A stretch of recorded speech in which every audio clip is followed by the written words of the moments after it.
जब पृथ्वी रसातल में चली गई है तो जो देवता और दैत्य हैं वो आसमान में उड़ने लगे, ऊपर के लोक में उड़ते हैं। पहले के समय में क्या होता था, सतयुग में देवता और राक्षस अलग अलग लोक में रहते थे, त्रेता में अलग अलग देश में रहने लगे, राम और रावण थे तो इसी पृथ्वी में, लेकिन अलग अलग देश हो गए।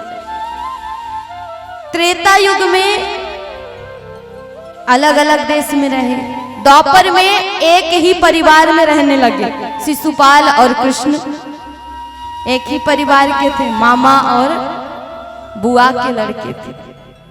लेकिन कलयुग में कहा कि अब देवता और राक्षस एक ही जगह रहते हैं। कहाँ रहते हैं? कहाँ रहते हैं? नहीं पता।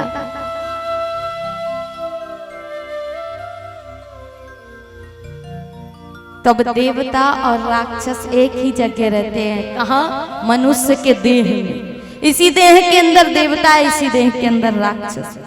पहले अलग अलग लोक में रहते थे, अलग अलग देश में रहते थे, एक परिवार में रहते थे, अब एक देह में ही रहने लगे।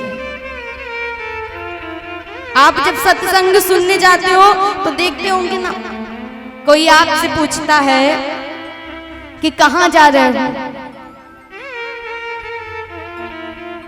तो आप बोलोगे कि सत्संग में जा रहे हैं, कथा श्रवण करने जा रहे हैं। तो आपके अंदर क्या है? देव है, भक्ति है, आप कथा सुनने जा रहे हो। दूसरा आपको रोक रहा है कि अरे अभी से कथा सुन करके क्या करेगा, अभी तेरी उम्र क्या है। उसके अंदर क्या है? राक्षस है। रोक रहा है जो, उसके अंदर राक्षसी प्रवृत्ति ही है, तामसिक गुण है, जो स्वयं तो जा नहीं रहा, आपको भी रोक रहा है। बोले किसी ने कहा कि हम सत्संग में क्यों जाएं? सत्संग में वो जाते हैं जो पाप करते हैं। तो महाराज प्रश्न ये उठता है कि भोलेनाथ पापी हैं? भोले बाबा पापी हैं? क्योंकि भोले बाबा से बड़ा कोई सत्संग का प्रेमी नहीं है, कोई कथा का प्रेमी रसिक श्रोता नहीं है। वक्ता भी भोलेनाथ बन जाते हैं, श्रोता भी भोलेनाथ बन जाते हैं, और दिन रात उस कथा का पान करते रहते। तो भोलेनाथ पापी है क्या?